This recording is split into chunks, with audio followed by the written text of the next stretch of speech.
देखिए यहां पर तालियों की जो गूंज है इससे आपको समझ में आ जाएगा कि ये जो सीट है नाला सोपारा वसई विरार, यहां पर आम जनता में कितना जोश है। उनका सवाल होगा यहां पर मौजूद नेताओं से जो कि हर दल से मौजूद है। अगर इस सीट की बात करें, इसकी खासियत आप देखिए, ये वो इलाका है जिसने फिल्म इंडस्ट्री को गोविंदा जैसा स्टार दिया। लेकिन अगर इस इलाके की खास बात अगर करें, नाला सोपारा वसई विरार, ये सीट वो है जहां पर बीते 3 दशकों से बहुजन विकास अघाड़ी यानी कि ठाकुर परिवार का दबदबा रहा है। क्या इस बार भी वो दबदबा कायम रहेगा या फिर इस बार सियासी समीकरण बदलते हुए नजर आएंगे? इसके अलावा हम बात करेंगे जिस तरह से मौलाना सज्जाद नोमानी की तरफ से बयान आया महाविकास अघाड़ी को समर्थन का, क्या इसका असर पड़ता हुआ नजर आए? क्योंकि इसके बाद जो बीजेपी ने प्रतिक्रिया दी है, मामला एक बार फिर से हिंदू मुसलमान होता हुआ नजर आ रहा है। और साथ ही राहुल गांधी, प्रियंका गांधी और राजनाथ सिंह की तरफ से जो बयान आया, उसने महाराष्ट्र की सियासत में सरगर्मियां काफी बढ़ा दी है। शुरुआत करते हैं और सबसे पहले आपको बता देते हैं कि आज के बड़े मुद्दे क्या हैं। ये बड़े मुद्दे फटाफट आपके सामने टीवी स्क्रीन पर है। देखिए, वसई की बात करें तो जैसे मैंने मुद्दा उठाया कि क्या यहां पर 35 साल का इतिहास बदलेगा, जो एक खास परिवार का दबदबा है, क्या वही बरकरार रहेगा या फिर कुछ और सोच रखा है यहां की जनता ने? विरार की ठाकुर कंपनी आखिर किसके साथ, इस पर भी हम चर्चा करेंगे।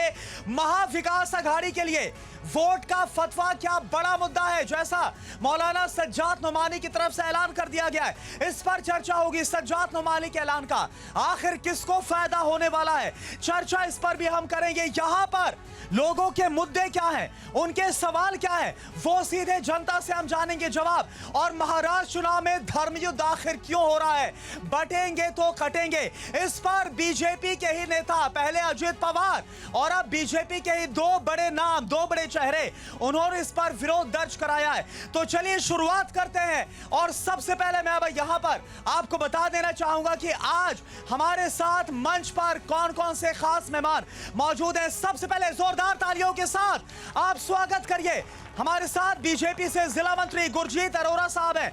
आइए, मंच पर आपका स्वागत है, जोरदार तालियों के साथ आप स्वागत करिए। हमारे साथ उमेश नायक साहब हैं बहुजन विकास अघाड़ी से, मंच पर आपका स्वागत करना चाहूंगा, जोरदार तालियों के साथ। बिल्कुल यही जोश आपके अंदर चाहिए। हमारे साथ कांग्रेस के नेता रवि भूषण जी, आइए मंच पर, आपका भी बहुत बहुत स्वागत है। हमारे साथ एमएनएस से संजय मेहरा साहब हैं, आइए आपका बहुत बहुत स्वागत है संजय मेहरा साहब। बिल्कुल यही जोश चाहिए। और प्रिंस सिंह, जो कि जिन्हें समर्थन प्रहार पार्टी की, जो कि प्रिंस सिंह को समर्थन दे रहे हैं, धनंजय गावड़े, जी हां, निर्दलीय धनंजय गावड़े के प्रतिनिधि के तौर पर यहां पर मौजूद है, आपका बहुत बहुत स्वागत है। चलिए शुरुआत करते हैं। और सबसे पहले आज की सियासी रील यानी महाराष्ट्र के इस चुनावी सरगर्मी के बीच कौन से बड़े बयान आए, फटाफट आप देखिए। महाराष्ट्र के गरीब लोगों की जमीन, 1 लाख करोड़ रुपए की जमीन अपने मित्र गौतम अदानी को देना चाहते थे, इसीलिए महाराष्ट्र की सरकार आपके हाथों से चोरी की गई है। और ये पूरा महाराष्ट्र जानता है, पूरा महाराष्ट्र जानता है। आंखों के सामने करोड़ों रुपए देकर, एमएलए खरीदकर आपकी सरकार आपसे छीनी गई। आज तो जिस प्रकार का वीडियो सामने आया है, उसमें वो ये कह रहे हैं कि जिन्होंने लोकसभा के चुनाव में बीजेपी का समर्थन किया, उनको ढूंढो और उनका दाना पानी बंद करो, उनको सोशल बॉयकॉट करो। कांग्रेस और उसके जो दल है, ये हार की बौखलाहट के कारण इस प्रकार से समाज को, देश को तोड़ने वाले विचारों को आगे लाने की कोशिश कर रहे हैं। एक ब्लूप्रिंट तैयार करो, एक रूपरेखा तैयार करो, कोई एक व्हाइट पेपर तैयार करो कि आप जातियों की जनगणना करा लोगे तो किस जाति को कितना कितना आरक्षण दोगे, वह लेकर तो आइए देश के सामने। एक बार उस पर तो बहस होनी चाहिए, देश में एक आम सहमति उस पर तो बननी चाहिए। लेकिन ना, यह नहीं करेंगे, अधेड़े में रखेंगे। मैं कहती हूं मोदी जी सुन लीजिए, सुन लीजिए, बाला साहेब ठाकरे जी का नाम सुन लीजिए और ये भी सुन लीजिए कि हाँ, हमारी विचारधारा अलग थी, हाँ, हमारी राजनीतिक सोच अलग थी, लेकिन न बाल ठाकरे जी और न कांग्रेस पार्टी का कोई भी नेता, न राहुल जी, न आज का कोई भी कांग्रेस का नेता शिवाजी महाराज का अपमान बर्दाश्त करते। तो देखिए, बड़े नेताओं की तरफ से जो बयान दिए गए वो आपने देखा और सुना, इस पर हम चर्चा करेंगे। लेकिन पहला मुद्दा यह है कि 35 साल का जो इतिहास रहा है यहां पर नाला सोपारा और वसई विरार में, क्या वो बदलने वाला, और यह इस पर निर्भर करता है कि क्या वाकई में यहां पर जो काम हुआ या नहीं हुआ, इस पर यहां की जनता क्या बोलती है। आप बताइए, यहां पर इस बात आपको कौन मजबूत नजर आ रहा है, काम हुआ है? यहाँ से हम 30 साल से तो देख रहे हैं, आज हम यहाँ नाला सोपारा के अंदर 20 साल से रह रहे हैं। यहाँ पे जो काम हुआ या नहीं हुआ ये काम बिल्कुल नहीं हुआ। काम हुआ या नहीं हुआ? नहीं, नीचे दर्जे का काम हुआ है, कुछ काम में कोई टकेवारी का काम हुआ है। आप बताइए। नहीं, कुछ भी काम नहीं हुआ है। आप बताइए। आपको आते आते दिखा होगा कितना काम हुआ है, रास्ते का सब पता तो चला होगा आपकी गाड़ी आते। नायक साहब जवाब दीजिए, बोल रहे काम हुआ नहीं है, 35 साल से आप लोग हैं यहाँ पर। देखो, आप विशेष पार्टी वाले लोगों को पूछेंगे तो उनको नहीं हुआ नहीं, ये बोलना ही पड़ेगा। जनता के बीच बैठे लोग जवाब दे जनता रहे में हैं। बैठे हैं, फिर भी वो पार्टी से हो सकता। चलिए आप बताइए ना, गिनाइए क्या काम किया है, आप गिनाइए क्या काम किया। पिछले 25 साल में या 35 साल में हमारे हितेंद्र ठाकुर जब जब चुन के आए तो हमारे इस क्षेत्र के लिए हर वक्त एक पानी की योजना लाई, जैसे कि पेलार की लाई, उसगांव लाई, सूर्या 1, सूर्या 2, सूर्या 3, और आज जो पानी की योजना है इसमें से ही हमारी जनता पानी पी रही है। बीजेपी बोल रही है कि आप झूठ बोल रहे हैं, अभी आप इंकार कर रहे थे, बताइए हुआ है काम? जल जो है वो हर घर पानी की जो योजना थी उसके तहत आया। ये लोग अपना क्रेडिट ले लेते हैं, योजना बीजेपी लेकर आई है। एमएनएस आपसे सवाल है, वाकई में काम हुआ जैसा दावा कर रहे हैं? काम अगर हुआ होता तो हम लोगों को यहाँ पर खड़ा होने की कोई ज़रूरत नहीं होती, क्योंकि हमारी लड़ाई व्यवस्था से है, आज भी किसी एक व्यक्ति से नहीं है। और ये जो पानी की अब बात कर रहे हैं, आपके पीछे जो ये टाकी बनी है पानी की, ये अभी बनी है, और इसमें पानी लाने के लिए हमारी वहीनी राज साहब की वाइफ के साथ हम सभी लाखों लोगों ने यहाँ पे आंदोलन किया, जब जाके आज लोगों को पानी मिला है। कांग्रेस से सवाल है, अगर आप ये बोल रहे हैं कि काम किया नहीं, तो बीते 3 दशक से यहाँ पर एक ही परिवार है, ठाकुर परिवार, उसका दबदबा है सियासत में, फिर ये कैसे है? देखिए, हेलो, आप जवाब दीजिए, बिल्कुल आपकी आवाज आ रही है, बोलिए आप। हाँ, देखिए, एक बात बिल्कुल स्पष्ट है, मैं गली गली में जा रहा हूं, हर जगह, और जनता से मिल रहा हूं। जनता में भयानक रोष व्याप्त है, और जनता एक सुर में एक ही मंत्र बोल रही है कि भ्रष्टाचार के 3 केंद्र, नरेंद्र, देवेंद्र और हितेंद्र। जनता बोल रही है भ्रष्टाचार के 3 केंद्र, नरेंद्र, देवेंद्र और हितेंद्र। भ्रष्टाचार के 3 केंद्र, नरेंद्र, देवेंद्र और हितेंद्र। ये महिला क्या बोल रही है? जंगल को शहर बनाया हमारे क्षितिज दादा ने। जंगल था ये पूरा तालाब, किसने बनाया? क्षितिज दादा ने, क्षितिज ठाकुर ने, यानी बहुजन अघाड़ी ने काम किया। यस, उन्हीं का किया है ये सब। आप क्या बोल रहे हैं? बहुजन विकास आघाड़ी ने बहुत विकास किया है 30 सालों में। आप क्या बोल रहे हैं? बहुजन आघाड़ी ने किया है, बहुजन विकास आघाड़ी ने। आप भी हाथ उठा रहे हैं, बोल रहे हैं कि बहुत काम किया है। सर जी, अभी आप हाईवे से आए होंगे, तो अगर काम नहीं किया तो हाईवे से आप पहुंचे कैसे इधर? और बहुजन विकास आघाड़ी ने 2001 में आप जब जाओ, चलिए वहां से भी बोल रहे हैं, वो बोल रहे हैं कि बहुत काम किया है। मेरा जन्म इधर नाला सोपारा में ही हुआ है, मैं बचपन से इधर पली बड़ी हूँ, पर मुझे जो शैक्षणिक इसमें सहायता चाहिए थी वो कभी मिली नहीं है। अगर ये बोले विकास शिक्षा में काम नहीं हुआ, आप बताइए क्या बोल रहे? कनेक्टिविटी की बात कर रहे हैं, तो गए इतने साल से एक ही कनेक्टिविटी, वो भी हर 2 दिन में जाम होता है ट्रैफिक, तो एक ही कनेक्टिविटी गए 35 साल से। बहुजन विकास आघाड़ी जवाब दीजिए। कनेक्टिविटी सुन लेते हैं, आप लोगों ने सवाल पूछा, सुन लेते हैं। कनेक्टिविटी जो है, हर शहर को जोड़ने वाले हमारे पुराने 4 कॉरपोरेशन थे। नायगांव अलग था, वसई अलग था, नाला सोपारा अलग था और विरार था। वो चारों जगह अलग अलग 4 कनेक्टिविटी है, और आने वाले समय में रिंग रोड बनने जा रहा है। जवाब दीजिए, आप बोल रहे हैं कनेक्टिविटी की, लेकिन अभी मैं एक अखबार में पढ़ रहा था, उसमें था कि यहाँ के लोग लोकल पर निर्भर हैं। यहाँ पर जो लोग हैं वो मुंबई जाने के लिए लोकल पर निर्भर हैं। रोजाना दुर्घटना हो रही है, 7 से 8 लोग मारे जा रहे हैं, फिर ये क्यों हो रहा है? मैं यहीं का लोकल आर्टिकल एक पढ़ रहा था। आपने बात बहुत अच्छा कहा, लोकल पे निर्भर है, ये सही बात है, पर पूरा मुंबई जो है वो हमारे यहाँ रहने वाले लोगों के सेवा पे निर्भर है। यहाँ से लोग जाते हैं जब भी मुंबई वाले को सेवा मिलती है, और लोकल सेवा जो है वो सेंट्रल चलिए प्रहार पार्टी तुरंत बोलिए, फिर अगले मुद्दे पर बात। साहब, ये विकास की बात कर रहे हैं बहुजन विकास आघाड़ी वाले। 2014 में क्षितिज ठाकुर जी ने G24 ताश को एक इंटरव्यू दिया था। 250 एकड़ का गार्डन बनाएंगे, कहाँ है मैं पूछ रहा हूँ। 100 एकड़ का एजुकेशनल हब बनाएंगे 2014 से 2024, कहाँ है। 100 एकड़ का मेडिकल हब बनाएंगे, कहाँ है मैं पूछ रहा हूँ। इंटरनेशनल फाइनेंस सेंटर बनाएंगे, आज तक मैंने तो देखा नहीं। इंटरनेशनल लेवल का टूरिज्म यानी आपका ये दावा है कि वादे बहुत किए लेकिन कुछ काम नहीं हुआ। एमएनएस आपसे जवाब। हम तो हर साल इनको एक ही गाना गाते हैं, क्या हुआ तेरा वादा। हम यही कहते हैं हर साल, और अभी फिर कहूंगा, अगर आपने किया होता तो आपको इस तरह से चिल्लाने की कोई जरूरत नहीं होती। चलिए ठीक है, अगले मुद्दे पर बात करते हैं। सज्जाद नोमानी का जिक्र करते हैं क्योंकि मौलाना सज्जाद नोमानी की तरफ से महाविकास आघाड़ी के लिए समर्थन यानी सपोर्ट का ऐलान किया गया है, और इस बार बीजेपी की तरफ से वोट जिहाद का जिक्र एक बार फिर से किया गया है। क्या यह वोट जिहाद है? सज्जाद नोमानी ने जो बोला है महाविकास आघाड़ी को समर्थन लेंगे, बीजेपी बोल रही है वोट जिहाद है।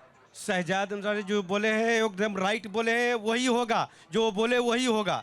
बीजेपी को एक बार सपोर्ट नहीं करेंगे, फुल सपोर्ट कांग्रेस के। नहीं, वो सज्जाद नोमानी बोल रहे हैं इसलिए, या फिर आपकी अपनी भी कोई विचारधारा है? अपनी भी विचार है, हम लोग का भी सपोर्ट, हम लोग को खुद ही करना है कि मुस्लिम को, समाज को एकदम से अपने हिसाब से काम करना है हम लोग। आप क्या बोल रहे हैं? मेरा सवाल कांग्रेस के प्रवक्ता से है। आपके नेता बोलते हैं कि हम जाति जनगणना कराएंगे, बब बोर्ड के पास भारत का सबसे अमीर भारत है, आज भी मुसलमान भीख मांग रहे हैं और गरीबी रेखा के नीचे जी रहे हैं। क्या बब बोर्ड की संपत्ति बांटेंगे? राहुल गांधी ऐलान करेंगे, राहुल गांधी इस बारे में ऐलान करेंगे। चलिए जवाब ले लेते हैं। हाँ, बहुत अच्छा सवाल किया इन्होंने कि इस पे राहुल गांधी जी का क्या जवाब है। तो इस पे जो नेशनल लेवल पे जो डिसाइड होगा, कांग्रेस पार्टी वो अपना प्रवक्ता के साथ चलिए आप क्या बोलना चाहेंगे? आप जो विकास की बात करिए, 35 साल में विकास हुआ नहीं, हॉस्पिटल हुआ नहीं, रास्ते हुआ नहीं, पानी आया नहीं, या एक ब्रिज भी नहीं, फेरी वाले को भी कुछ हुआ नहीं है, विकास हुआ नहीं, सिर्फ बकास बकास बकास। नहीं तो इसके लिए जिम्मेदार कौन है? यहाँ जिम्मेदार कौन है? आप बताइए। मुद्दा है सज्जाद नोमानी का महाविकास आघाड़ी को समर्थन का। आज 35 साल से यहाँ पे बोला जा रहा है पानी का मुद्दा। हनुमान नगर करके एरिया है, वहाँ पे हर घर से। कौन है जिम्मेदार इसके लिए? स्थानिक जो भी यहाँ पे वोट करते हैं, जो यहाँ पे सत्ता चला रहे पिछले 35 साल से, हर घर से 15,000 रुपया लिया गया है ताकि उनको कनेक्शन मिले। चलिए एक जवाब दीजिए, बहुजन विकास आघाड़ी जवाब दीजिए। हर घर से नगर पालिका ने 15,000 रुपया लिया नहीं है, और कोई आपस में अगर किसी को देता है तो वह गलत है। पानी का पैसा नगर पालिका को देना चाहिए, बल्कि आम आदमी को या किसी एजेंट को नहीं देना चाहिए। आप क्या बोल रही हैं? हर घर से इन लोग ने कनेक्ट करने के लिए, नल के कनेक्शन के लिए 15,000 रुपए पर फ्लैट लिया है इन लोग ने घर से। यहाँ पर भी कुछ महिलाएं। हर घर जल मिशन का जो मुद्दा उठाया था, जो काम किया है वो हमारे नरेंद्र भाई मोदी जी ने किया है, और हमारे बीजेपी। तो इस बार क्या कुछ बदलने वाला है? सब कुछ बदलेगा, बिल्कुल बदलेगा। 35 साल का इतिहास बदलेगा इस बार यहाँ पर, बिल्कुल बदलेगा, और हमारी बहनों को। चलिए ठीक है। आरटीआई कौन डालता है विकास काम रोकने के लिए? आरटीआई कौन? कल जो सांसद आए थे इन्होंने इनकी पोल खोल दी। घर का आयर मराठी में बोलते हैं इनको, घर का आयर मराठी में। सब विकास काम है इनकी, जो सांसद आई थी उन्होंने गिना के दिए। हम क्या है विकास के बारे में? अरे डिबेट किसके साथ करे? जो डिबेट इनके साथ करे, जो हमारे दोस्त लोग हैं। आपका सवाल किससे? हमारा सवाल बीजेपी से है। हमारा सवाल बीजेपी से है, जो विकास का इनके सांसद आके गए, उन्होंने हमारे विकास काम में गिना है। विकास काम गिना के। चलिए जवाब दीजिए, बीजेपी जवाब दीजिए। वो कटाश था, आपने अच्छा प्रशंसा में लिया, लेकिन जो विकास की बात करते हैं, आज एक परिवार का विकास हुआ है यहाँ पर, सिर्फ और सिर्फ एक परिवार का विकास हुआ है। आज घर में पानी नहीं है, टैंकर का पानी यूज करने के लिए मजबूर है यहाँ की जनता। क्या पानी मिलता है? चलिए अब मेरा अगला मुद्दा है, क्योंकि हम बात कर रहे थे 10 किलोमीटर की चलिए यहाँ पर क्या काम हुआ नहीं हुआ वादों पर, इस पर हमने जिक्र किया। 10 किलोमीटर लेकिन एक दूर हाईवे सवाल, पे जाने के लिए 45 मिनट का समय लगता है। चलिए हाईवे की क्या हालत है वो चलिए इस पर हमने जिक्र किया। मैं अगले मुद्दे पर आना चाहूंगा, वक्त कम है। सज्जाद नोमानी की तरफ से जो बयान दिया गया, आखिर उसका फायदा किसको होगा, एक एक करके जल्दी बताइए। आप बताइए कांग्रेस। सबसे पहले बोलना चाहूंगा, हाँ, नीतीश राणे जी ने एक बयान दिया कि मस्जिद में घुस के मारेंगे। इस तरह का माहौल खराब करने का बयान कौन देता है ना? इस तरह का माहौल खराब करने का बयान जो देता है, उसके बोल रही है कांग्रेस तुष्टीकरण कर रही है। उसके बाद क्षितिज ठाकुर साहब उस नीतीश राणे के साथ फोटो खिंचवाते हैं। तो हमारे लिए बीजेपी और बीवीए दोनों एक है। जितना बीजेपी अल्पसंख्यक विरोधी है, उतना बीवीए भी अल्पसंख्यक विरोधी है। देवेंद्र फडणवीस इसको वोट जिहाद बोल रहे हैं, क्या वाकई ये वोट जिहाद है? अगर विकास के मुद्दे पे बात करें तो हमारे लिए कांग्रेस जितने साल रही और जितने साल अभी बीजेपी रही है, नोमानी का जो ऐलान है मैं उस पर सवाल कर रहा हूं, क्या वाकई ये वोट जिहाद है जो बीजेपी बोल रही है? ये जो अपने को धर्म के नाम पे जो बोलते हैं ना, सिपे सलार बोलते हैं ना, और धर्म के नाम पे जिसे राजनीति करनी है उनको फायदा होगा। विकास के नाम पे जो काम करेगा वो धर्म का बात करे, कभी नहीं बताइए। हमारा बहुजन विकास आघाड़ी हम सबको लेके चलने वाले हैं। हर जात धर्म प्रांत के लोगों को साथ लेके चलते हैं, तो हमें कोई आपत्ति नहीं है। हर जात धर्म को अपनी मुबाह है किसको वोट देना। चलिए यहाँ पर लोग कुछ बोलना चाह रहे हैं, आप बोलिए। ऐसे बयानों का समर्थन का किसको फायदा होगा? इसके समर्थन जानो, इन्होंने पानी की बात की, इनके राजेंद्र गावित जब भी खासदार थे तभी यहाँ पानी नहीं आने के लिए इसके लिए धरने। क्या बोल रहे हैं आप? मस्जिद में घुस के मारे गए अगर बयानों का समर्थन होता तो अयोध्या में बीजेपी नहीं हटती थी, विकास करती थी। चलिए आप क्या सोचते हैं, चलिए आप क्या बोलना चाह रहे हैं? मैं बोलना चाहता हूँ कि नाला सोपारा ईस्ट में ब्रिज के नीचे फेरी वाले सब लाइन से लगा के धंधा उधर जाम किए, आने जाने पब्लिक को प्रॉब्लम है। उस विषय पे कोई भी राजनीति वाले लोग क्या बोलते हैं और यहाँ के जो लोग, ये आपकी शिकायत है, लेकिन जिस तरह से हिंदू मुसलमान भी इस वक्त हो रहा है, इसको आप किस नजरिए से देख रहे हैं? इसको उसी नजरिए से देखेंगे जिस नजरिए से सामने वाले देखेंगे, जिस नजरिए सामने वाले देखेंगे। आप कुछ बोलना चाह रहे हैं, बोलिए आप बोलिए। बहुजन विकास आघाड़ी के प्रवक्ता बोल रहे हैं कि हम सब लोग एक साथ रहते। 35 साल से कब्रिस्तान का जगह खा गए, ये मरने के बाद में कब्र में देते हैं ये। और बीजेपी ये बोलते हैं 35 साल से इनका सत्ता है, काम किया है, बारिश में देख लो लोग डूब के मरते। चलिए आप क्या बोल रहे हैं? सवाल मेरा सवाल एक ही है, अभी ये परिवारवाद की बात कर रहे थे, इनको शर्म आनी चाहिए। नारायण राणे का दोनों पुत्र विधानसभा चुनाव लड़ रहे हैं, यहाँ पे ठाकुर परिवार, देश में पूरा परिवार, और 15 यहाँ पे जो 15 लाख रुपए देने की बात करते थे, अच्छे दिन की बात करते थे। बहुजन विकास आघाड़ी और बीजेपी यह दोनों आपस में 3-4 नंबर की लड़ाई लड़। अच्छा मैं आपसे एक बार बात करना चाहूंगा, मेरी नजर गई है आपकी टी शर्ट पर नमो लिखा हुआ है, नमो अगेन, क्या मतलब है? मोदी जी फिर से नमो। ऐसा कैसा लग रहा है आपको? महाराष्ट्र में क्या महायुति? बिल्कुल ऐसा विश्वास क्यों आपको? क्योंकि हमारी बहनों के लिए और हमारी सड़क के लिए, हमारी शहर के लिए बहुत कुछ किया है मोदी जी ने। लाडली बहन योजना में जो पैसे, लाडली बहन योजना, क्या इसका फायदा होगा? आप बताइए, लाडली बहन योजना का जिक्र कर रही है वो महिला, क्या इसका फायदा होगा महायुति को? महायुति को फायदा होगा या नहीं होगा ये बात नहीं है। हमारी महिलाएं इतनी कमजोर नहीं है कि आपके 1500 रुपए पे जी ले हुए। आप समझ गए? थोड़ा आप बताइए, कांग्रेस आप बताइए। देखिए ये चुनाव कोई मामूली चुनाव नहीं है, ये चुनाव 2024 का चुनाव महाराष्ट्र की अस्मिता को बचाने वाला चुनाव है। महिलाओं को 1500 रुपया देके महाराष्ट्र की अस्मिता को नहीं खरीद सकते। मोदी जी, देवेंद्र फडणवीस जी, आप नहीं खरीद सकते। महाराष्ट्र की अस्मिता की बात बोल रहे हैं, आप बताइए। ये सिर्फ और चुनावी मुद्दा है। 1500 रुपया अगर दे भी रहे हैं ना, तो लेकिन जुलाई से तो महंगाई बढ़ाकर वापिस से ले रहे, महंगाई बढ़ाकर वही पैसे वापिस से ले रहे। आज प्याज का भाव 100 रुपया चुका है। हाँ, प्याज का भाव। बहुजन विकास आघाड़ी आप बताइए। लाडली बहना ये जो स्कीम है, ये सरकारी हमारे टैक्स से लिया हुआ पैसा वो महिलाओं को दे के हमारे बहनों को फुसला के वो भ्रष्टाचार हो रहा है, उससे मत। आप जवाब बीजेपी से, क्योंकि सबसे ज्यादा प्रमोट किया जा रहा है इसको, बताइए आप। सिलेंडर 1000 रुपए हुआ, वो सुन लेते हैं। आप सबने सवाल पूछा, बीजेपी से जवाब। इसका जवाब चुनाव में हमारी बहनें देंगी कि उनको आपको फायदा होगा, यानी कि आपको इसका फायदा होगा। बिल्कुल, आपको बिल्कुल फायदा होगा। आप क्या बोल रही है, फायदा होगा क्या इसका? नहीं, फायदा तो नहीं होगा, क्योंकि 1500 रुपए में महिलाओं का घर नहीं चलता है। और मुझे बहुजन से एक सवाल पूछना है, अगर वो बोले विकास हुआ है तो आमदार फंड नाला सोपारा, वो बोल रहे फायदा नहीं होगा, विकास कहाँ हुआ, वो ये सवाल बोल रहे। 1500 रुपए मिला है कि नहीं मिला है? 1500 रुपए लेके बोल रहे हैं ये बात। और इनसे एक शब्द ले लीजिए सर, इनसे एमएनएस साहब क्या बोल रहे हैं? एक वचन लीजिए कि ये इलेक्शन होने के बाद ये 1500 रुपए जारी रहेंगे या नहीं रहेंगे? जवाब दे दीजिए फिर अगले मुद्दे पर बात। जवाब ले रहे हैं। लोगों ने तो बोला है कि बंद हो जाएगा। वचन दीजिए वो आपसे वचन मांग रहे हैं। कांग्रेस ने बोला है कि बंद वो हो तो बोल रहे हैं भाई, वो तो वादा कर रहे हैं 1500 का बढ़ाकर 2100 करेंगे। हाँ, ये कर सकते हैं और पेट्रोल भी 200 कर सकते हैं।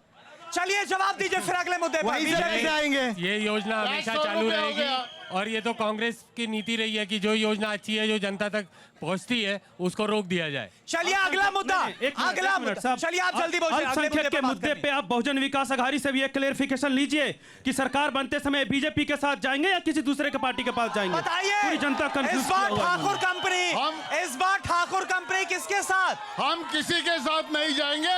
हमारे इलाके के काम है जो भी, लेकिन आप पर आरोप लगता है जिसकी सरकार चलती है, आप पर आरोप रहता है जिसकी सरकार, आप उसके साथ। बिल्कुल वो सवाल पूछ रहे हैं। इस टाइम हम लोग हमारा काम जनता का करेंगे, आप नतीजों का इंतजार करेंगे, झगड़ा करेंगे, हम अलग रहेंगे। चलिए अगला मुद्दा, महाराष्ट्र की सियासत में, महाराष्ट्र चुनाव में यह धर्म युद्ध क्यों हो रहा है और क्या इसका असर होगा? मैं एक एक करके आप बताइए। वोट जिहाद, बटेंगे तो कटेंगे, ये सब नारे हम क्यों सुन रहे हैं बीजेपी से? पहला सवाल आप बताइए। क्योंकि ये तुष्टीकरण की राजनीति, थोड़ा तेज बोलिए तो। तुष्टीकरण की राजनीति नहीं करती है। कौन कर रहा है? ये लोग कर रहे हैं। महाविकास आघाड़ी बोल रही है कि आप लोग हिंदू मुसलमान कर रहे हैं। कांग्रेस जवाब, ये बीमारी शुरू की है भारतीय जनता पार्टी ने। बटेंगे तो कटेंगे, मैं ये साफ साफ बोलना चाहता हूं। हम बोलते हैं जुड़ेंगे तो जीतेंगे, ये कांग्रेस पार्टी बोलती है। और सुनिए हमारे नेता राहुल गांधी भारत जोड़ो यात्रा पर निकलते हैं और नरेंद्र मोदी भारत तोड़ो यात्रा पर निकल चुके हैं। इसलिए भाई भाई को लड़वाना चाहते हैं। हम कांग्रेसी भारत संविधान के सेकुलरिज्म में विश्वास करते हैं, संविधान की रक्षा करना चाहते हैं। सुनिए, हम विश्वास नहीं कंप्लीट करने दीजिए। हम विश्वास करते हैं हिंदू मुस्लिम सिख ईसाई आपस में है भाई भाई। आपको सुन लिया, आप बताइए। हेलो, जल्दी बोलिए। सर जी, नाला सोपारा ईस्ट में ये जो नारे हैं बटेंगे तो कटेंगे, ये सब का आप बोलिए। मेरा ये कहना है कि लाइट बिल इतना महंगा हुआ है, यहाँ पे एजुकेशन इतना महंगा है, पानी नहीं है तो लोग जाएंगे किधर? सुसाइड के अलावा कुछ है ही नहीं। जवाब दीजिए। मुद्दों पर बात क्यों नहीं हो रही? ऐसे नारे क्यों सुनाई दे रहे? मुद्दों पर बात क्यों नहीं हो रही बीजेपी? भाई साहब सुनिए आप जरा। चलिए, प्रहार ये पार्टी नारे जनता को बांटने के लिए है। जनता के असली मुद्दे हैं, पानी है, स्वास्थ्य। मेरा सवाल यही है कि ये नारे क्यों सुनाई दे रहे हैं? ये नारे मुद्दों पर बात जनता क्यों नहीं हो को रही? बरगलाने के नारे हैं। जनता को असली में विकास न दिया जा सके, इसलिए ये नारे हैं। आपको भी ऐसे लगता है? मैंने इसलिए हम लोग निकाले। हेलो, इनकी हमने 50 साल सुन ली, इनके पास कोई नारा नहीं था। इनको 14 साल से देख रहे हैं, इनके पास भी कोई, इसीलिए कटेंगे और बटेंगे के नारे हैं। विकास का कोई काम किसी ने नहीं किया। चलिए, आरोप लग रहा है कि विकास का काम नहीं हुआ। खैर, अब 20 तारीख को क्या फैसला लॉक होता है, 23 तारीख को पता चलेगा। आज इतना ही, कल एक बार फिर से मुंबई में मुलाकात होगी। नमस्कार।